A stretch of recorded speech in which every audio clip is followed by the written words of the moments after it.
Hello everyone. तो चांद chapter number 30। हम खेल भर रहे थे।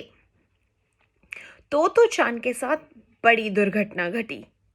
स्कूल से घर लौटने पर हुआ यह सब।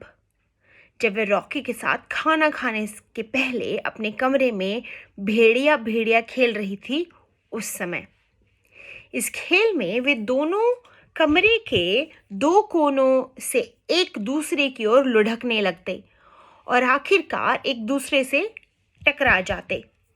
कई बार यह दोहरा लेने के बाद उन्होंने खेल को कुछ और कठिन बनाने की बात सोची। निर्णय तो असल में तो चांद ही लेती थी। खैर, तय यह हुआ कि लुढ़कते लुढ़कते जब दोनों कमरे के बीच मिलेंगे तो जो भी ज्यादा भयानक मुंह बनाएगा वह जीतेगा। रॉकी तो था जर्मन शेफर्ड कुत्ता। उसके लिए भेड़िया सा लगना कठिन न था। उसे तो बस अपने कान खड़े कर मुंह खोलकर दांत ही दिखाने पड़ते थे। अपनी आंखें वह वैसी ही डरावनी बना सकता था। तो चांद के लिए यह सब कठिन था। उसे अपने हाथ कानों के पास लगाने पड़ते, मुंह और आंखें चौड़े फाड़ने पड़ते, तब रॉकी को काटने का नाटक करते हुए गुर्राने की आवाज निकालनी पड़ती थी। शुरू में रॉकी ने यह खेल अच्छी तरह खेला, पर था तो वह छोटा सा पिल्ला ही। कुछ ही देर में वह भूल गया कि यह खेल है और उसने तो चांद को जोर से काट लिया। था तो यह पिल्ला, पर था तो चांद से 2 गुना बड़ा।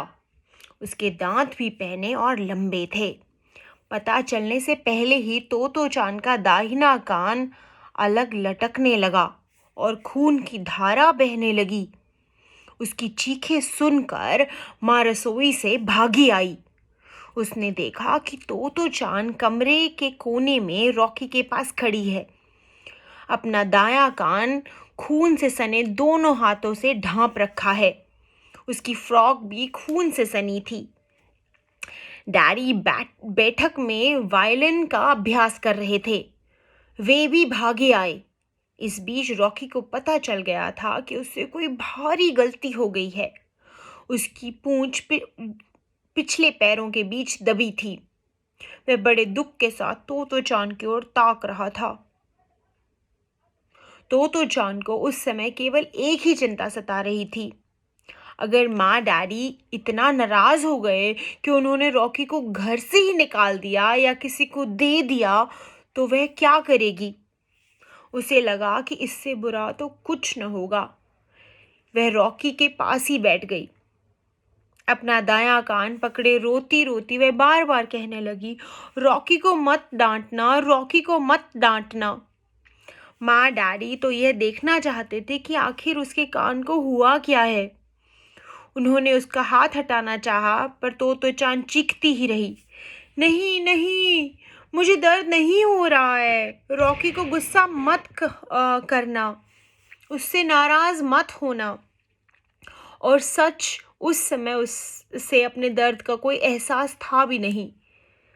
बस रॉकी की ही चिंता थी। खून टपकता जा रहा था।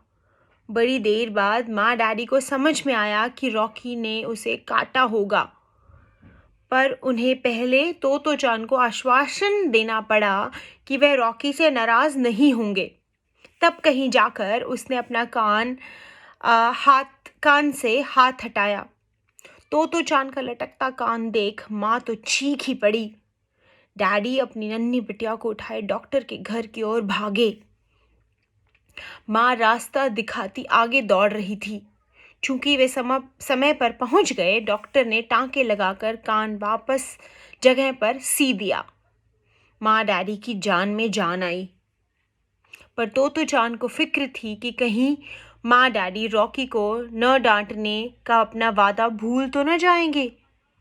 तो चांद सिर से कान तक पट्टी बांधे घर लौटी। बिल्कुल किसी सफ़ेद खरगोश की तरह लग रही थी वह। अपने वादे के बावजूद डैडी की इच्छा तो रॉकी को किसी तरह दंडित करने की थी, पर माँ ने अनुनय भरी नज़र से उन्हें देखा, मानो कह रही हो, देखो, अपना वादा ना भूलना। और डैडी को बेमन से ही बात माननी पड़ी। तो चान बड़ी तेज़ी से घर में घुसी। वह रॉकी को जल्दी से जल्दी बता देना चाहती थी कि अब सब कुछ ठीक है, कोई भी उसे डांटेगा नहीं। पर रॉकी कहीं मिला ही नहीं।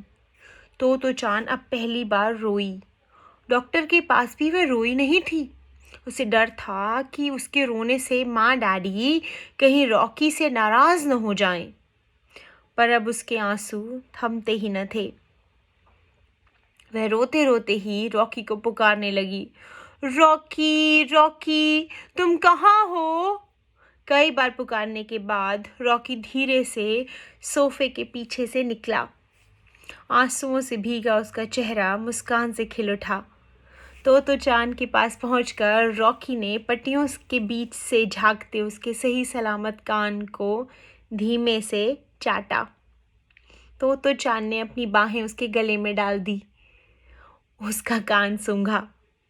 माँ डैडी का कहना था कि रॉकी के कान से बू आती है, पर तो चान को यह जानी पहचानी गंध अच्छी लगती थी। रॉकी और तो चान दोनों ही थके और उनींदे हो चले थे। गर्मी के अंत का चांद दूर ऊपर बाग की ओर से पट्टी बंधी उस नन्ही बच्ची और कुत्ते को देख रहा था, और अब कभी भी भेड़िया भेड़िया नहीं खेलना चाहते थे। जो उनको देख रहा था, जो अब कभी भी भेड़िया भेड़िया नहीं खेलना चाहते थे।